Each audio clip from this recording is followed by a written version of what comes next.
say every package tells a story. Most of the time, it's something simple. A new pair of shoes, a birthday gift, a late-night impulse buy. You track it, it arrives, and life moves on. But what if I told you that not every delivery ends where it's supposed to? That somewhere along the endless highways of cardboard and digital barcodes, things slip through. Glitches, they call them. Routing errors, delays, system anomalies. But what if the system is working exactly as intended, and it's delivering more than just physical items? What if it's delivering memories, echoes, pieces of someone or something that shouldn't be moving through our world anymore? I've worked in this business long enough to know the scariest packages don't come with warning labels. They arrive quietly, repeatedly, from customers no longer living, from addresses erased off the map, from places even GPS refuses to follow. What you're about to hear are 8 stories, each one real in its own terrifying way, told by those who witnessed them, felt them, survived them. These aren't just shipping errors, they're warnings. So before you check your app for another arrival, before you open that next brown box sitting on your porch, ask yourself, what if this one wasn't meant for you? What if it's returning to where it started? And what if the sender is still waiting? Let's begin. But warnings don't mean anything until you ignore one. So let's start where the system first began to slip, in a dusty Texas town, where a simple photo marked the beginning of a route that never really ended. The last delivery in Marfa. There are places in America that feel like they've slipped between the cracks of time. Too still, too wide, too empty to belong entirely to the present. Marfa, Texas is one of them. Most people only know it for the mysterious lights that sometimes float over the desert at night. Glowing spheres that appear and vanish without warning, without explanation. Some say it's gas, some say aliens. Locals say it's just Marfa being Marfa. I didn't care either way when I moved here. I came for cheap rent, silence, and the night shift delivering Amazon packages. Seemed simple enough. Back in Houston, the worst I had to deal with was aggressive dogs or the occasional stolen bike. But out here, the desert doesn't bark or steal, it just waits. And on my 3rd month in town, it started waiting for me. It was a Saturday, clear skies, dead quiet. I was an hour into my shift when the app pinged with a last-minute delivery, flagged priority, after dark. The address was east of town, somewhere past the old train tracks, near the edge of the desert scrub. I hesitated. That part of town was mostly abandoned trailers and broken fences, the kind of place where cell service limps and headlights get swallowed by dust. But rules are rules, and besides, I didn't want to log my first refusal this early into the job. I followed the GPS down a gravel road that hadn't been used in years. My tires crunched over bones, probably from deer or cattle, or whatever else lived out here and died quietly. The house, when I reached it, looked long forgotten. 2 stories, boarded windows, a porch that leaned forward like it was whispering secrets to the dirt. No lights, no mailbox, just a warped wooden door with the numbers 3103 barely clinging to it. I killed the engine and stepped out with the package. The silence out there wasn't just quiet, it was heavy, like something pressing against your skin. I rang the bell. No answer. Knocked. Still nothing. I was about to leave the box on the porch and mark it delivered when I noticed something strange. The doormat was clean. Not just clean, brand new. No dust, no desert grit, like someone had just shaken it out. That's when I saw the photograph. It was sitting just beneath the porch light, though the bulb itself had been shattered. A Polaroid. I picked it up. It was a family photo. Man, woman, young boy, standing in front of this very house, smiling. like me. Not similar, not could be cousins. I mean exactly like me. Same build, same face, same tired eyes. Only I'd never stood in front of this house before. And I sure as hell didn't know that woman or kid. I dropped the photo like it burned and backed off the porch, hard hammering in my chest. I tossed the package onto the steps and got back in the car, fighting the urge to check the rearview mirror every other second. That kind of fear, the kind that doesn't shout but just stares at you, waiting, that kind of fear stays. I stopped at the gas station near the edge of town, one of those places with dusty windows and hand-painted signs. There's always a man sitting outside, an old drifter named Elias. Nobody knows if he actually lives anywhere, but he's always there, flipping through ancient newspapers and muttering at tumbleweeds. I'd never spoken to him before, but that night he looked right at me and said, "They sent you too, huh?" I froze. "What do you mean?" "That house. You were at 3113, weren't you?" he asked, like he already knew the answer. "You're the 7th. The others didn't come back." I asked him who lived there. He just shook his head and went back to his papers. The top one was dated 1989. I barely slept that night. In the morning, I checked the delivery history. No record of the package, no signature request, no address, nothing. It was as if it had never existed. I filed a report with dispatch. They told me the system had no record of that route, suggested maybe I'd been tired and misread the location. I know what I saw. I know where I went. I tried to push it aside. I stopped taking late-night assignments and avoided that part of town. For a while it worked, until a week later when a small box showed up at my doorstep. No label, no return address. Inside was a Polaroid. Same house, same porch. This time, I was in the photo alone, standing on the steps, holding the box, and this time, my eyes were closed. After that, things got stranger. Orders started arriving with my name listed as the sender. I never placed them. Once, a customer returned a package I'd supposedly delivered with a note. "Stop sending these. He doesn't live here anymore." I checked the logs. There were no shipments for me, no deliveries registered. I went back to that gas station. Elias was gone. The cashier said he'd passed away 2 nights ago. Heart attack, they said. Found him slumped over his pile of clippings. I asked what happened to his stuff. The man shrugged. All gone, like he was never here. There's a truth people don't tell you about certain parts of this country. In places like Marfa, things don't disappear because they're lost. They disappear because they were never supposed to be found. I left town 3 days later, changed jobs, deleted the delivery app, swore off night shifts. But still, every now and then, a package arrives on my doorstep. Always plain, always silent. Inside, there's always a photo. Different angles, same house, same porch. Sometimes I'm not in the photo. Sometimes it's Elias. Once, it was the boy from that first picture, older now, maybe 20, staring directly into the lens, wearing my uniform. You might be wondering why I'm telling you this. It's not to scare you, or maybe it is, a little, but mostly, it's to warn you.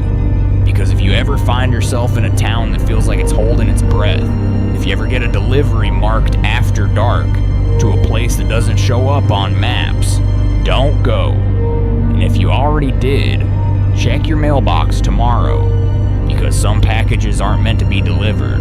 Some are meant to find their way back, even if you never ask for them, even if you don't remember ordering, even if you swore you'd never return. Most would quit after that. Most would never look back. But sometimes, what waits on the bridge between cities sees you first. The watcher on the Manhattan Bridge. I used to think there was nothing in this world that New York couldn't explain. This city, for all its chaos and noise, has a kind of logic. There's always a reason behind everything here. Trash on the streets, someone yelling at nothing, lights flickering in a subway tunnel. It's just the city breathing, right? That's what I told myself. That's what I clung to. Until the night I realized not everything on these streets belongs to this world. I work overnight deliveries for Amazon, mostly on the bike circuit between Brooklyn and Lower Manhattan. I took the night shifts because they pay better and traffic's lighter, but also because I like the city better when it's asleep. There's something about riding alone, the wind in your face, the skyline reflecting in the East River, that feels personal. Like the city's letting its guard down and you're seeing its real face. That night started like any other. I was about to finish my shift when the app pinged with a priority drop. No big deal, I get a few of those every week. This one was odd though. The delivery location wasn't a proper building, just a geolocation point tagged on the Manhattan Bridge walkway. I figured maybe someone wanted a handoff, some influencer doing a late night stunt, whatever. New York's full of weird. It was 2:37 a.m. when I reached the midpoint of the bridge. The lights above were flickering as usual. The wind was strong but steady. I slowed down when I saw him. A man, standing dead still near the far end of the walkway. He wore a full-body hazmat suit, white, pristine, no visible markings. At first, I thought it was a joke, some pandemic cosplay or an art student filming a project. But as I coasted closer, something felt wrong. He didn't move, didn't shift his weight, not even when my tires clicked against the planks nearby. He just watched. I passed him without a word. His visor was mirrored. I couldn't see his eyes. I didn't even hear him breathe. My phone buzzed in my pocket the moment I crossed his position. I glanced down. The app had auto-confirmed the delivery. That was impossible. I still had the package. It hadn't left my bag, but the system marked it delivered, time-stamped, logged. I looked back. He was gone. Just not there. There was no place to hide on that stretch of the bridge. No alcoves, no doors, just steel, sky, and the cold hum of the city below. I stood there for a long minute, gripping the handlebars, my breath visible despite the summer heat. Then I turned around and got out of there as fast as I could. Back home, I couldn't sleep. I kept checking the app, refreshing it over and over. The delivery was still marked successful, but now the location was blank. No coordinates, no record, like it had never existed. I told myself I'd imagined it, just a glitch, maybe a prank. But then, 2 days later, a kid tagged me in a TikTok. He'd been flying a drone near the bridge that same night, filming traffic for a school project. His footage showed me riding across, and for exactly 1 second, it showed the man. He was standing behind me, closer than I remembered, but there was something wrong with the shot. The man cast no shadow. The streetlights hit him directly, but the ground beneath him stayed dark. The kid even commented on it in the video. Anyone else notice this? WTF? I reached out. He said his drone lost signal for exactly 43 seconds after that frame. Crashed mid-air. Had to reboot the system. Never happened before. Probably never again. Except that it did. Because after that night, I started seeing things. Packages marked for delivery that didn't exist. Routes leading to places I couldn't find. Names on labels that sounded like versions of my own, just slightly off. And every time I crossed that bridge, every single time, I felt like something was following me. Not a person, a presence, like air watching you. The worst came when I found a package in my own locker. No sender, no return address, just a white box and a note. You forgot this. Inside was a photograph. It was me, standing on the bridge, wearing the hazmat suit. I quit the job a week later, moved out of the city a month after that, changed numbers, deleted every trace of my delivery profile. But even now, wherever I go, I check my back twice. I avoid bridges. I don't look into mirrors when I pass them on the street. And I never ignore that instinct, that cold pull in your gut that says turn around. I used to think the city had a logic, that everything had an explanation, but now I know better. Some things on these streets don't want to be seen, and when you do see them, they make sure you're never quite sure what you saw. If you've ever felt someone behind you on an empty sidewalk, if your phone ever glitched the moment you felt fear, if you've ever been alone but didn't feel alone, maybe you already know what I'm talking about. Maybe you've seen him too. And if you haven't, count yourself lucky. But if one day you find a package you don't remember ordering, and it's stamped delivered before you even touch it, leave it alone, because some deliveries aren't meant to be received, and some watchers aren't waiting for a signature. The man on the bridge disappeared without a sound, but some places never learn how to forget. In San Francisco, a house long gone still waits for someone to come back. The house on Twin Peaks. I'd never delivered that high up in San Francisco before. Twin Peaks, with its steep winding roads and crumbling edges, always made me nervous. The GPS hated it, the brakes on the van hated it, and honestly, so did I. But that night, the app pushed me up there anyway, right before the fog crept in, thick and low, like a living thing slithering between streetlights. The delivery address was 300 Weven Ridgeview Lane. I'd never seen it on my route before. The map showed a sharp turn near the radio towers, then a thin line leading to a dead end. Nothing else. No house image, no building details, but the request was labeled handoff only, with an extra note. Customer has limited mobility. Please be patient. So I drove up.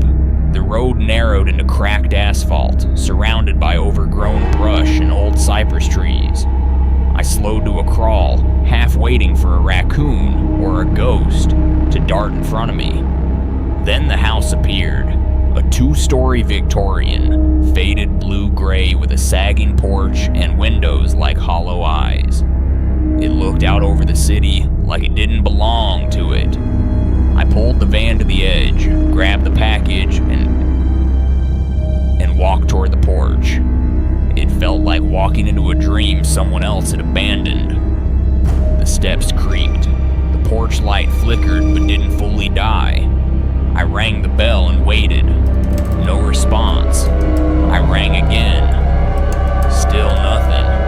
I was about to leave when I saw the photo, framed and standing on a side table near the door, visible through the glass pane. It was black and white. A man, a woman, and a child. Standing in front of that same porch. The man was me. Same haircut. Same scar above the eyebrow from a childhood bike crash. Same tired posture. The photo looked decades old, dated September 1987 and faded ink on the back. I stepped away from the door, package still in hand, and turned to leave, but a faint sound stopped me. Footsteps, barefoot, light, slow, inside the house. Then the faintest hum, like a woman singing to herself from upstairs. I didn't run, not right away. I wanted to, but I stood there, frozen, unsure if what I was hearing was real or just the house remembering something. Eventually, I left the package on the porch and drove off. Halfway down the hill, I stopped at a lookout point and tried to log the delivery, but the app glitched, screen black, then rebooted. When it finally came back, the task was gone. Not marked, delivered, not even listed, like it had never existed. I went back the next day in daylight. There was no 3111 Ridgeview Lane, no house, just an empty plot surrounded by yellow tape and a collapsed fence. A neighbor walking her dog told me the house had burned down 6 years ago. No survivors. The fire started in the upstairs bedroom, likely electrical. I asked if anyone ever rebuilt. She just shook her head. People say the land doesn't want to forget.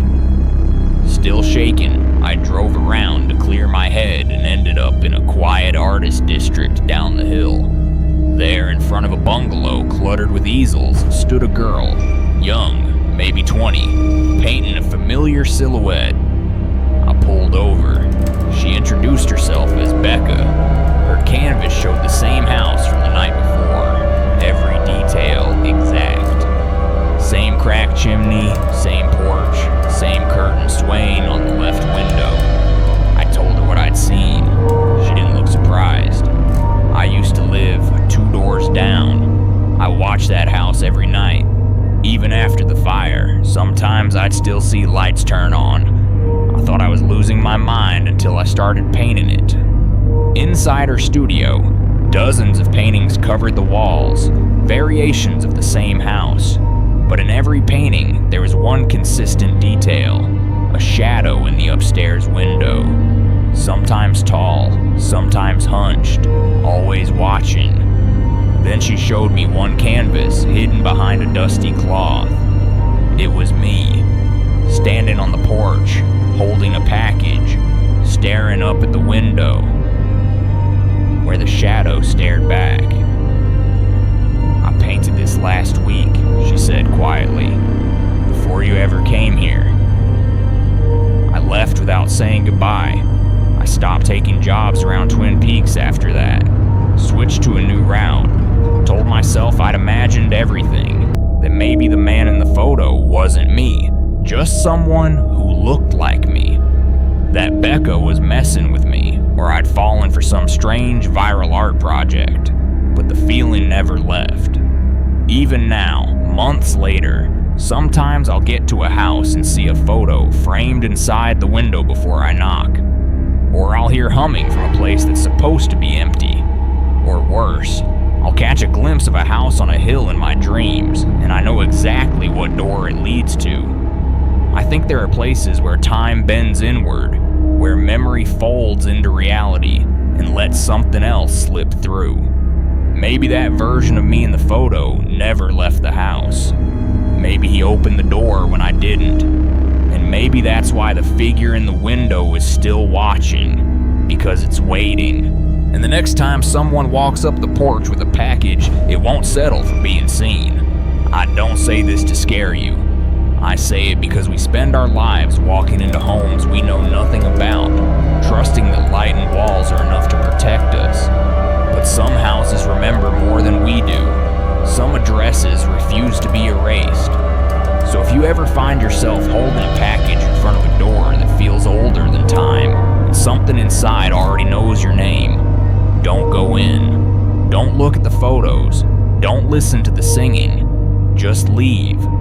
Because not every delivery is meant to be made, and not every version of you is meant to leave. Memory can burn down a house, but sometimes it stays behind, folded in brown paper, hidden in silence. In Sedona, someone kept ordering something, even after death. The unclaimed package in Sedona. For a place so dry, Sedona always felt strangely alive. Maybe it was the red rocks, shaped like ancient sentinels watching over the desert. Maybe it was the way the air carried whispers at night, low and swirling like water that never touched the ground. People came here for healing, for meditation, for vortexes and visions and spiritual resets. I came for none of that. I just needed a job, and I found one in a dusty fulfillment center tucked behind a souvenir shop, where Amazon stored overflow packages that didn't fit into their shiny regional hubs. It was quiet work, the kind nobody talked about. Sorting returns, logging mislabeled boxes, occasionally rerouting a delivery that got stuck in a dead-end ZIP code. Most of the time, the labels were smudged and half-torn, sent back by customers who didn't want what they ordered, or maybe never ordered it in the first place. Then there was the one box that never left. It sat on a shelf in the far back of the warehouse. Labeled Return to Sender, attempted delivery failed, no recipient found. The package had been marked as priority, but the file showed 12 failed deliveries over the last 7 years. Different drivers, same destination, no one ever claimed it, and yet the system refused to deactivate it. Every 3 months, it regenerated a new delivery attempt, automatically. I was the only one who seemed to notice. Everyone else ignored it like it wasn't even there. The other workers called it the ghost order as a joke, but no one really talked about it. No one opened it. Rules were rules. Returns went to the holding zone, not into curious hands. Except one night, curiosity got the better of me. I stayed late to do inventory. The building was nearly empty.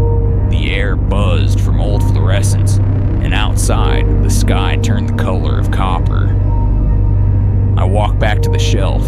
The box looked unassuming, medium-sized, plain, no branding, but the longer I stared at it, the more I felt like it was waiting, like it wasn't misplaced, but patient. I checked the recipient info. It was addressed to someone with my exact name, Maria Sanchez. Same spelling, same birth month, even the same hometown listed in the metadata, but I'd never ordered it, never lived at the delivery address. And the kicker, the return file had been created the same week my sister died in a fire 7 years ago. I know what you're thinking. Coincidence. Glitch. There are a lot of Maria Sanchez's in the world, but something about the handwriting on the label, something about the tilt of the letters reminded me of her. She always wrote my name with a little flourish at the end, like she wanted to make it special. I took the box to the back corner of the warehouse and opened it. Inside was an old cassette tape, no label, just a black rectangle, worn at the edges. There was also a Polaroid, me and my sister, laughing in front of our childhood home. It wasn't a photo I remembered taking. In it, I looked older, worn down, tired, like I'd seen things I didn't want to talk about. I nearly dropped the tape. We didn't have any cassette players in the building, but I remembered Reverend Jude. He was a retired minister who wandered around town, offering strange advice to tourists and muttering scripture in places where no one asked for it. People thought he was harmless, just old and eccentric. But I knew he had a tape deck. He carried it with him everywhere, said the voice of God sounded clearer and analog. I found him that night near the old market, sitting on a crate, humming to himself under a flickering lamppost. I handed him the cassette without a word. He nodded like he'd been expecting me. He inserted the tape and pressed play. At first, it was static. Then a voice, my voice, whispered, "If you're hearing this, you waited too long." The next 3 minutes were filled with sentences I didn't recognize but knew were mine. Fragments of memories that hadn't happened. Please to turn back. A warning to stay away from something I'd already found. And then, finally, she's not waiting anymore. I yanked the tape out. My hands were shaking. Reverend Jude looked up at me and smiled. "Some packages," he said softly, "are not meant to be delivered. They're meant to be opened by the right version of you." I left the box and the tape with him. I haven't seen either since, but a few nights later I woke up to a notification on my phone. Delivery completed. Maria Sanchez delivered by unknown. Timestamp 3:33 a.m. No address, no details, just a blank entry sitting there like a full stop. I deleted the app the next morning, transferred to another warehouse in Tucson. Haven't stepped foot in Sedona since, But sometimes, late at night, I hear a faint whirring sound in my apartment, like a tape rewinding. And I wonder what would have happened if I'd listened to the whole thing. You might think I'm making this up, that grief plays tricks on memory, that sometimes we reach for signs just to make sense of loss. And maybe that's true. Maybe this whole story is just my mind trying to explain something that can't be explained. But let me ask you something. Have you ever received a package you didn't order? Something with no sender? Something that felt personal? If you do, don't throw it out. Don't ignore it. Because some packages aren't from this world. They're from the part of you that remembers something the rest of you forgot. And sometimes they arrive right when you're finally ready to open them. If a package can survive past its sender, what happens when a place survives past the system that buried it? In Tacoma, one warehouse was deleted, yet it kept scanning people back in. The warehouse that didn't exist in Tacoma. Most warehouses look the same. Gray, flat, windowless. Long rows of fluorescent lights buzzing like tired wasps. After a while, you stop noticing the difference between one fulfillment center and the next. I'd worked 6 of them across the Pacific Northwest, and Tacoma was just supposed to be another paycheck. I signed the contract, showed my ID, got my badge. Nights only, quiet shifts, mostly scanning incoming loads and verifying outbound packages. Routine, mindless, safe. Until the night a package took me somewhere I wasn't supposed to go. It was past 3 a.m., middle of a slow shift. I was alone in Zone C, scanning bulk crates. My handheld buzzed and rerouted me. Special assignment, audit scan required. Nothing strange about that. Sometimes packages get flagged for review if a barcode won't register right. I followed the green arrow through a maze of pallets until I reached a box marked with a code I didn't recognize, QRR-MX407. I scanned it. Instead of confirmation, the device glitched. The screen went black, then flashed a new prompt. Proceed to warehouse RMX, Dock 7. I frowned. RMX? That wasn't one of our active warehouses. I'd seen the internal map. There was only warehouse A through E, no RMX. I figured it was a system error, but the device kept buzzing, pulsing like it was leading me somewhere. Maybe it was a test. Management liked pulling surprise protocol drills to see who'd follow orders. So I went, past the regular zones, past the labeled loading docks, through a fenced lot with rusted out trailers and expired signage. The handheld kept pointing forward, even when my flashlight barely worked anymore. The temperature dropped. I could hear the hum of electricity, but not from anything visible.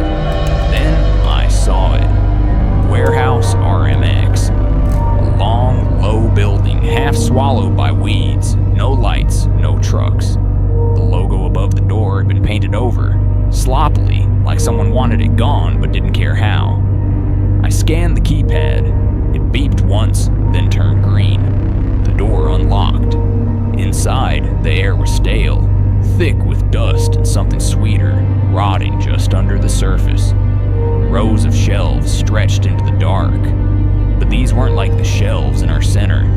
They were older, uneven, made of wood and metal and wire, like something from a Cold War bunker. And the packages, God, the packages looked like they'd been here for decades. Boxes wrapped in brown paper, yellow tape, faded handwriting instead of printed labels. I scanned the one nearest to me. No data, system error. I scanned another, nothing. Then, down the row, I saw movement. Just a flash, a person maybe?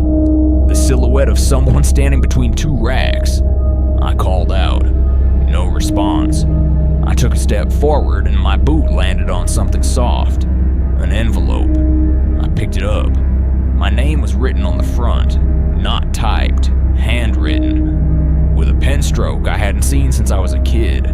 It looked just like my grandfather's handwriting. He died when I was 17.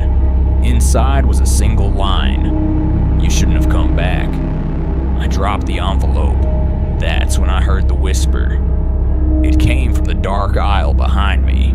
Soft, wet, like someone speaking through cloth. I didn't wait. I bolted toward the exit, slammed through the door, and ran until I hit the chain link fence. I didn't stop to look back. I didn't even stop when the device in my hand powered down and refused to turn on again. When I got back inside the main center, everything was normal. Lights on, forklifts humming. Nobody seemed to notice I'd been gone for over an hour. The next morning, I asked one of the older guards, Sam, if he'd ever heard of Warehouse RMX. He stiffened. "That place was shut down after the fire," he said. "What fire?" I asked. He looked me over for a long second, like deciding whether to lie. Then he spoke. "Back in '93, storage wing caught flame. No one knew how. Inventory loss was massive. But what scared people wasn't the fire. It was what came out after. Letters, boxes, stuff never meant to be stored there. Names of employees who hadn't been hired yet. One guy found a package addressed to his daughter. She wasn't even born at the time. I asked what happened to the building. They sealed it, covered it over, stripped it from the network. Most folks pretend it doesn't exist." I told him I went inside, told him about the letter with my name. He didn't look surprised. "Sometimes this place remembers more than we do," he muttered, "and sometimes it delivers what you were never supposed to receive." I quit the following week, transferred, changed routes. I don't scan late-night loads anymore, and I definitely don't follow prompts I don't recognize. But sometimes, when I close my eyes, I see those rows of shelves, the old handwriting, the flicker of movement in the dark. And sometimes I wonder, what if I'd stayed? What if I'd kept opening the boxes? What would I have found at the very end of that aisle? I've learned not to ask those questions out loud, because this job, it moves fast. You pack, you scan, you ship. But what happens when the system decides it knows you better than you know yourself? When it delivers something meant not for who you are now, but for who you were, or worse, for who you could have been. You think it's just logistics, but sometimes, behind those locked doors and glitched out scans, it's something else. So if your scanner ever sends you to a place you've never seen before, don't go. Not every warehouse is on the map, and not every box is meant to be opened. Not every haunted place has walls. Sometimes the ghost is inside the thing you trust most, your app, your inbox. In Austin, a customer long gone was still hitting send. The ghost in the Amazon AP. I never thought I'd say this, but there's something deeply unsettling about delivering to people you can't confirm are alive. I started doing customer service and delivery crossovers for Amazon in Austin, Texas about a year ago. The job's weird. Some days you're out there dropping boxes. Other days you're handling flagged messages between customers and drivers. Automation handles most of it, but when something slips through, something the system can't quite classify, it gets dumped into the manual resolution queue. That's where I saw her name, Clara R. Donnelly. I wouldn't have remembered it, except that her profile picture wasn't the default icon. It was a photo, grainy, black and white, but with a strange softness to it. She looked to be in her 30s, curly hair, serious eyes. There was something about her expression that stopped me. It wasn't just a photo. It felt like a portrait, like she posed for it centuries ago. The flag on her account was simple. Repeated messages from customer, no delivery required. That was odd. I opened the log. There were 12 messages over 2 weeks, all identical. "I'm still waiting for it. Please don't forget me." No orders were attached, no active subscriptions. Her last actual purchase had been made 6 years ago, but the account was still active, pinging messages like clockwork. They were coming from an older version of the Amazon mobile app, one that hadn't been supported in 4 years. The timestamps were always between 2:05 and 2:07 a.m. At first, I assumed it was a bug. Maybe the app was corrupted. Maybe someone had hijacked her account. So I ran a background check, as protocol allowed. Clara Donnelly had died in a car accident 6 years ago to the day of her first message. The app log showed her location still geotagged in downtown Austin. Same coordinates, same apartment building. But here's the kicker. The apartment had been vacant since the fire in 2019. I sat with that information for longer than I should have. I should have flagged the case and moved on, but I didn't. I clicked into the old delivery notes linked to her final order. It was a small package, vinyl records, jazz. I followed the thread and saw that a driver had marked it delivered, handed to recipient at 2:06 a.m. His name was Josh C., still on the system, still working. I called him. He picked up fast. When I asked about Clara Donnelly, there was a long silence. Then he said, "You saw the messages too, huh?" I asked what he meant. "I've been getting them for years," he said. "Same time, same text, even got one on my personal number once. But here's the thing, I remember delivering that package. I handed it to someone, but I don't remember her face, just the hands, pale, cold. She took it and shut the door. That was it." He never went back. Switched to a suburban route. I couldn't stop thinking about it. That night, I went to the building. It was condemned, but still standing. Graffiti on the lower floors, plywood on the windows. I walked up to the front door, half expecting it to creak open on its own. It didn't. But as I stood there, I got a notification on my work phone. Message received from Clara R. Donnelly. Time 2:06 a.m. "I'm still waiting for it. Please don't forget me." I left. The next day, I met Zoe. She's a local artist, blind since birth, who streams ambient soundscapes online. She also happens to live near the old Donnelly building. I reached out after seeing one of her posts titled, "The Woman Who Whispers Through Static." We met in a quiet cafe, and I asked her if she'd ever heard anything strange near the apartment. Zoe smiled. "I don't see what you see," she said, tapping her temple. "But I hear things that shouldn't be there." She told me about the signal. Every night, her radio picks up a faint pattern around 2 a.m. Fragments of a woman's voice layered beneath static. Always the same phrase, always the same tone. "She doesn't sound scared," Zoe said. "She sounds forgotten, like she's trying to remind someone that she was real." Those words stuck with me. She was trying to remind someone that she was real. I went back into the system and forced an override, generated a ghost delivery to Clara Donnelly's old address. Just an empty package, no contents, no barcode, a kind of digital offering. The system resisted, error after error. Then finally, it went through. The next night, the messages stopped. I never got another one from Clara's account.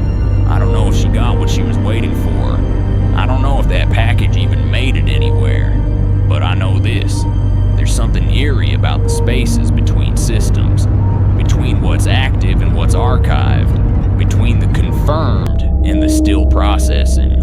That's where people like Clara slip through, not as ghosts in white dresses, but as broken code, lingering tasks, repeated pings from the past. Not everything that sends a message is alive, and not everything that's dead stays silent. I told this story to a coworker once. He laughed and said, "You've been working night shift too long."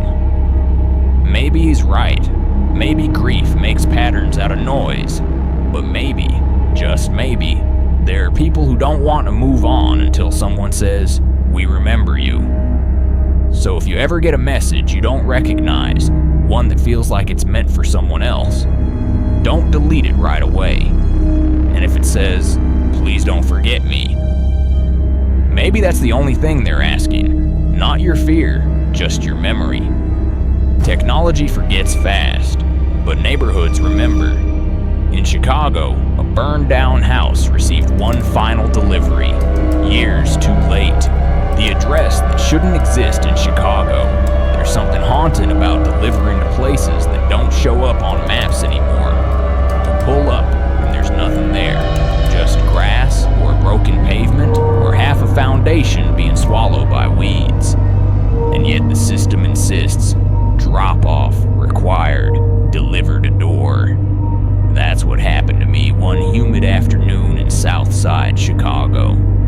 It was the middle of August, the kind of day where the air presses on your chest like it's trying to remind you of something you forgot.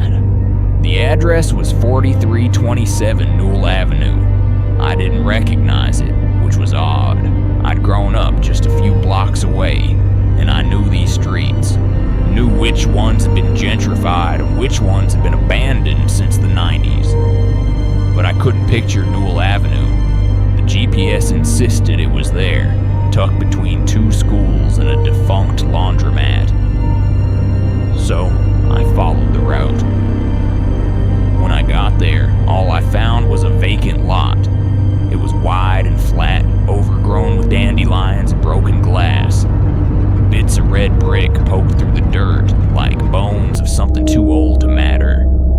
A single sidewalk led from the street straight into nothing, ending at a square of cracked concrete where a front porch used to be. But the app didn't blink. "You have arrived. Please leave package at front door." I stared at the screen like it might change its mind. Then I noticed the boy. He sat on the curb a few houses down, drawing in a spiral notebook with a stubby pencil. He looked about 8, thin, shy eyes. I gave a little wave. "Hey kid," I called. "You know what used to be here?" He looked up, nodded once. "There was a house," he said. "It burned." "When?" He shrugged. "Before I was born." "Then why is it still on the map?" He went back to drawing. "Maybe it didn't leave yet." I walked toward him. "What are you drawing?" He turned the notebook toward me. It was a map, a hand-drawn map of the neighborhood, but there were streets I'd never seen, places that didn't exist. One was labeled "The House with the Man Who Waits." I asked what that meant. He said, "You'll see." I don't know why I didn't just mark the package undeliverable and go. Maybe it was the heat. Maybe it was the way the lot felt, like it was watching me. I stepped onto the cracked concrete and placed the box where the front door would have been. Then, as I turned to leave, I heard footsteps behind me. I spun around. An old man stood there, tall, wearing a brown wool coat despite the heat, eyes cloudy but steady. He didn't come from any direction I could see. He was just there. "Package for Clara," I said automatically. He nodded, took the box in both hands. I saw his fingers tremble. "She's gone, you know," he said softly. "But she always ordered the same thing, like she expected it to find her again." "What's in the box?" I asked. He didn't answer. He turned, walked toward the empty air where the door should be, and vanished. I didn't even have time to process. One blink and he was gone. I walked back to the sidewalk in a daze. The boy was still there. "You saw him, didn't you?" he asked without looking up. "Yeah." "I see him too. He only comes when someone brings something she forgot." "Who's she?" "Clara," he said. "She lived here before the fire. Everyone says she died alone." I asked his name. "Frankie." He smiled, like it was the only thing he could give me. When I got back to the distribution center, I checked the delivery log. The entry was already marked completed with a customer signature. It said Clara in a looping script, but there was no signature pad. I hadn't offered one. I looked up the address in the system. It had been archived. Last active delivery, 1994. Package type, household essentials. Every year since then, a new order had been generated on the same date, same time, same customer. I requested a freeze on the route. System denied it. I don't deliver on that side of town anymore, and I stopped asking questions about addresses that feel like deja vu. But sometimes I dream of walking up those phantom porches. I hear doors creak open. I see packages waiting on steps that no longer exist. And in the dreams, I always feel like someone is watching from the window. Only there are no windows. There's no house. Just memory. And something refusing to let go.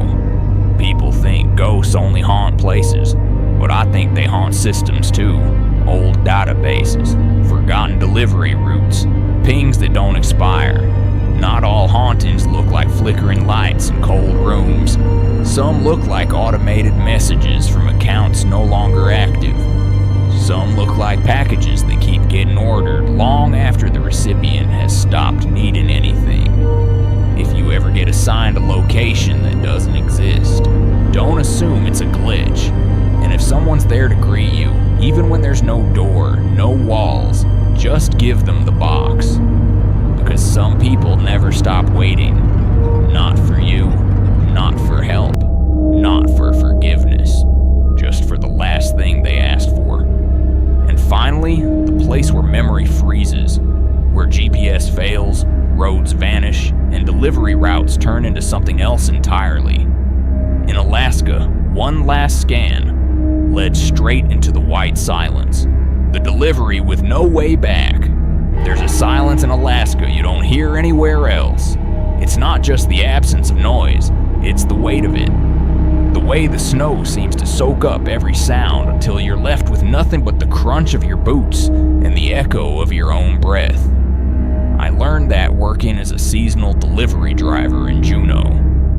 Out here, there are no highways connecting to the outside world.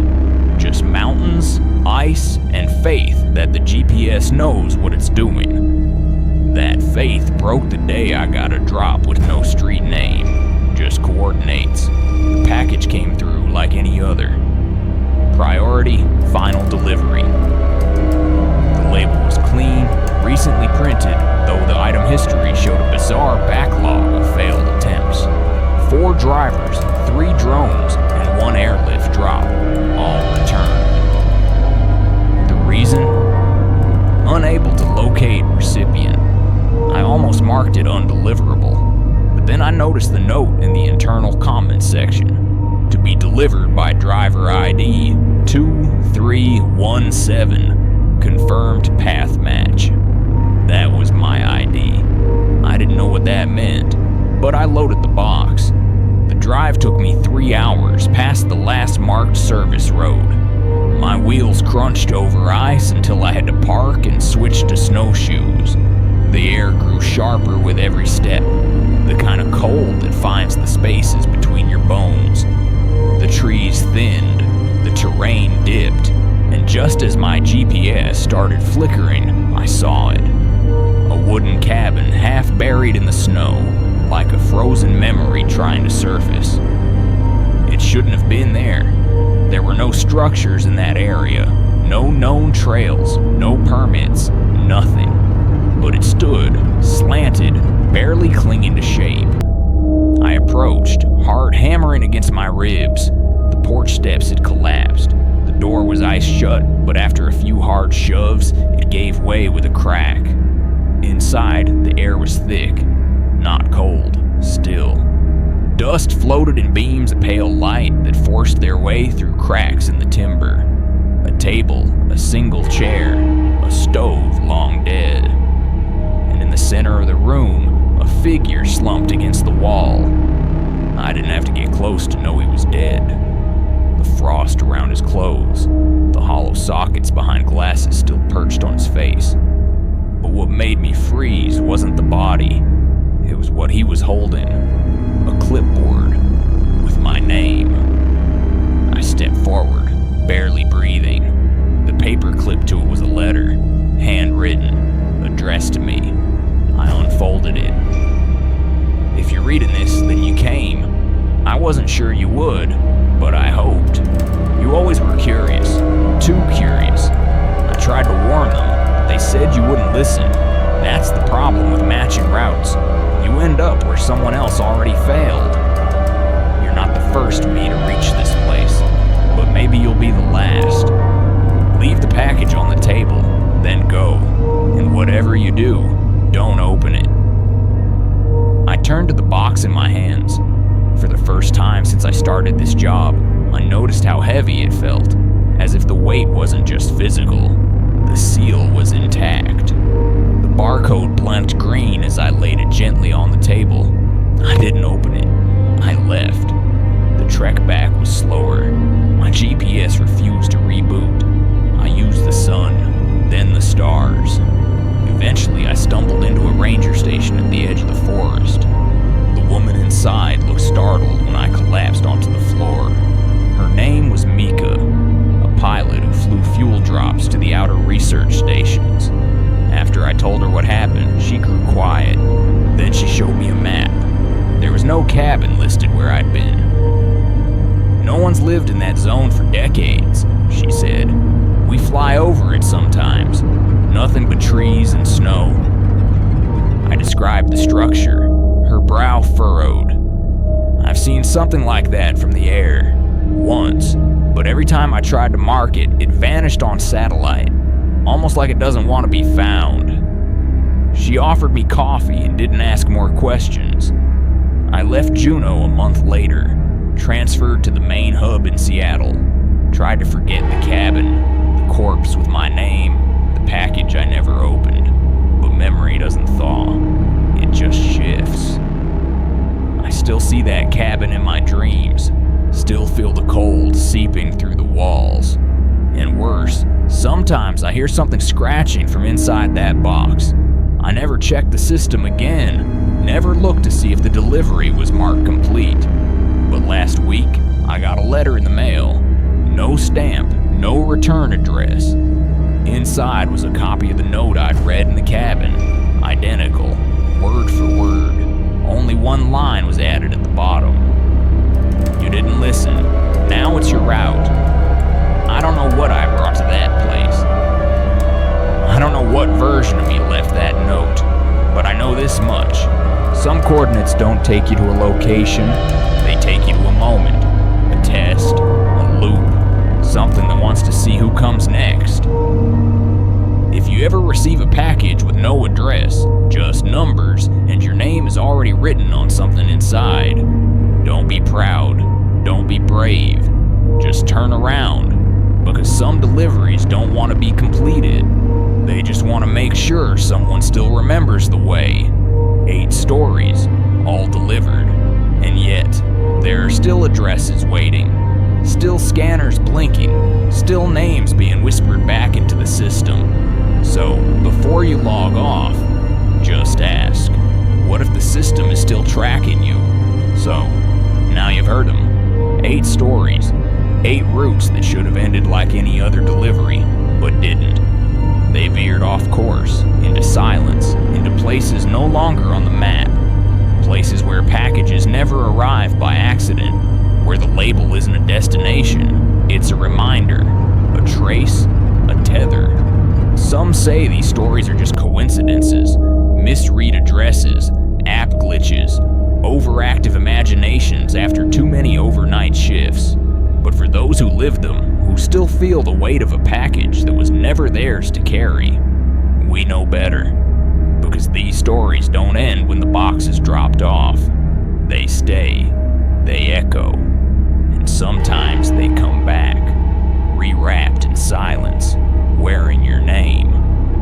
In a world that promises perfect logistics, total transparency, minute-by-minute tracking, maybe the scariest thing isn't what gets lost. Maybe it's what refuses to be lost. A message waiting to be heard, a presence waiting to be noticed, a delivery still marked in transit, even if it was never meant for here. So, if your scanner ever freezes on an address you don't recognize, if your app logs a delivery you never made, if a box shows up with no return address, but your name is spelled just slightly off, don't open it. And whatever you do, don't forget them. Because maybe, just maybe, the system remembers you.